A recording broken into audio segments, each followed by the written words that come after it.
ရှမ်းရုံးမှတောင်တန်းကြီးတွေရဲ့ရင်ခွင်လဲမှာတည်ရှိနေတဲ့ရတနာတစ်ပါး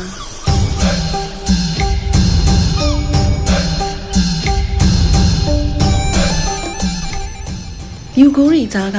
ငွေရောင်ကန်တာကိုပြပါဆိုရင်အင်းလေးကန်ကိုညှို့ဆိုရမှာပဲဖြစ်ပါတယ်။အင်းလေးကန်ဟာပင်လယ်ရင်မြစ်နယ်ပြင်အထက်ပေပေါင်း2900ကျော်မှတည်ရှိပြီးမြန်မာနိုင်ငံရဲ့ဒုတိယအကြီးဆုံးကုန်းတွင်းရေအိုင်ကြီးဖြစ်တယ်လို့ UNESCO ရဲ့ဇီဝအဝန်းအဝိုင်းထိန်းသိမ်းရေးနယ်မြေအဖြစ်သတ်မှတ်ခြင်းခံထားရတဲ့သဘာဝရဲ့လက်ဆောင်မှုတစ်ခုလည်းဖြစ်ပါတယ်။အင်းလေးဒေသကိုရောက်ရင်အထူးခြားဆုံးမြင်တွေ့ရမှာကတော့အင်းသားတွေရဲ့ခြေတစ်ပတ်ချင်းနဲ့လှေလိုတဲ့အတတ်ပညာပဲဖြစ်ပါတယ်။ထူးခြားတဲ့ဒီတလေးဟာရေပေါ်မှာပေါက်ရောက်နေတဲ့ဘေးရာပင်တွေမြက်ပင်တွေကြားကနေအရှိကိုကြည့်ရှုနိုင်ဖို့နဲ့လက်နှစ်ဖက်ကိုငါးဖမ်းကရိယာတွေကင်တွေအသုံးပြုနိုင်မှုရှေးရခင်ကလေးကတီထွင်ခဲ့ကြတယ်လို့သိရှိရပါတယ်။ခြေတစ်ဖက်နဲ့လှေလောလက်တစ်ဖက်နဲ့ပိုက်ကုန်းကိုကင်တွဲတဲ့အင်းသားတို့ရဲ့ဟန်ပန်ဟာ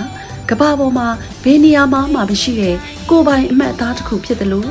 အင်းသားတို့ရဲ့ခိုင်မာတဲ့ဇွဲလုံးလားနဲ့ဟန်ချက်ညီမှုကိုထင်ဟပ်ပေါ်လွင်စေတဲ့ပြရုပ်တစ်ခုလည်းဖြစ်ပါတယ်။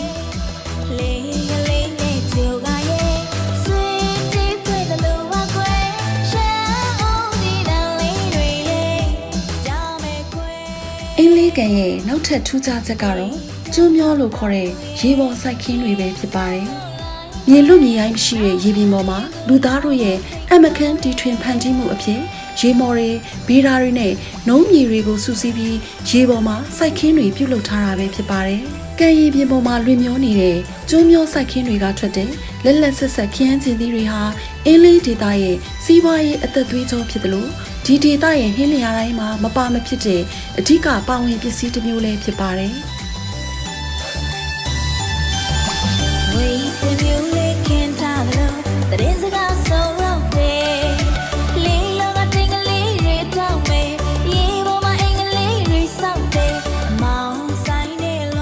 ဒါတွေမကသေးပါဘူး။အင်းလေးဒေသရဲ့ရိုးရာလက်မှုလုပ်ငန်းတွေဟာလည်းအင်မတန်မှလက်ရမြောက်လာပါတယ်။ပိုးတယ်နဲ့ကြာချီရကန်းလုပ်ငန်း၊ဝေတယ်လုပ်ငန်း၊ဗပဲလုပ်ငန်းနဲ့ရှမ်းစက်ကူထီလုပ်ငန်းတွေဟာလည်းအင်းလေးဒေသရဲ့ဂုဏ်ဆောင်ရိုးရာလက်မှုပညာရပ်တွေခိုင်မာတဲ့ယဉ်ကျေးမှုအမွေအနှစ်တွေပဲဖြစ်ပါတယ်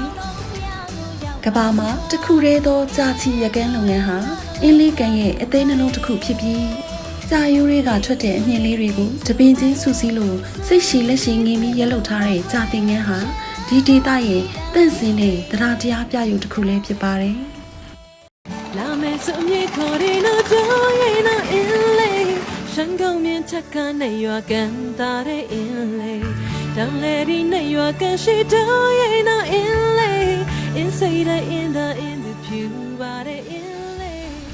နောက်ထပ်ထူးခြားချက်ကတော့အင်းလေးဒေသရဲ့အသက်ဝိညာဉ်လို့ခေါ်တဲ့တကိုးကြီးဖောင်တော်ဦးဖျားငါးစုပဲဖြစ်ပါတယ်။နှစ်စဉ်တရင်ကျွတ်ကာလမှာကျင်းပတဲ့ဖောင်တော်ဦးဖျားဒေသစာရေးကြွချီအပူစော်ခံပွဲတော်ဟာမြန်မာပြည်မှာရင်မကကမ္ဘာမှာပါထင်ရှားကြော်ကြားလာပါတယ်။ရွှေဟင်းသာဖောင်တော်ကြီးနဲ့အတူရာပေါင်းများစွာသောခြေလှော်လေကြီးတွေရဲ့အင်တိုက်အားတိုက်လှေပြိုင်ပွဲတွေလှေလော်ရင်းအကာတွေဟာကြည့်ရှုသူတွေကိုရင်သက်ရှုမောစေပါတယ်။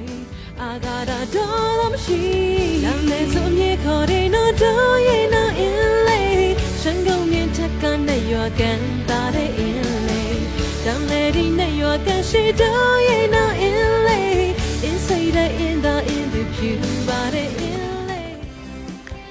ကျွန်းသစ်တိုင်းလုံးကြီးတွေနဲ့တိဆောက်ထားတဲ့ရှေးဟောင်းဖုံးတော်ကြီးကျောင်းတွေရေပေါ်ဈေးတွေဟာလည်းအင်းလေးဒေသရဲ့သက်ဝင်ရောင်စုံပကြီးကားတွေပဲဖြစ်ပါတယ်။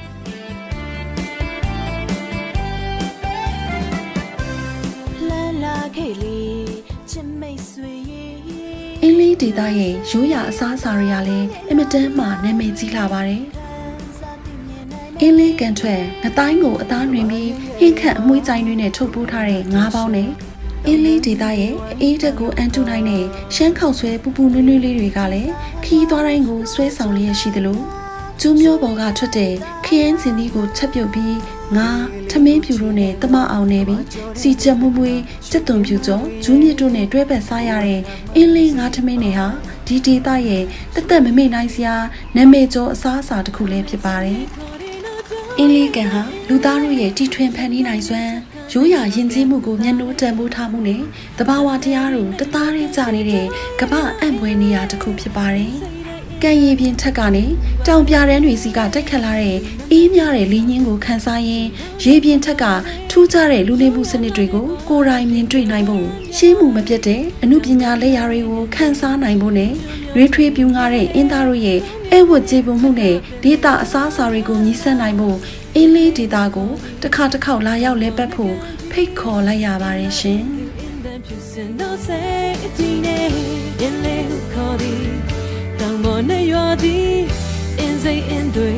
Agada dolom shi Lam le zum ye khore no do ye no in lay Shangong mien takkan na yo kan ta de in lay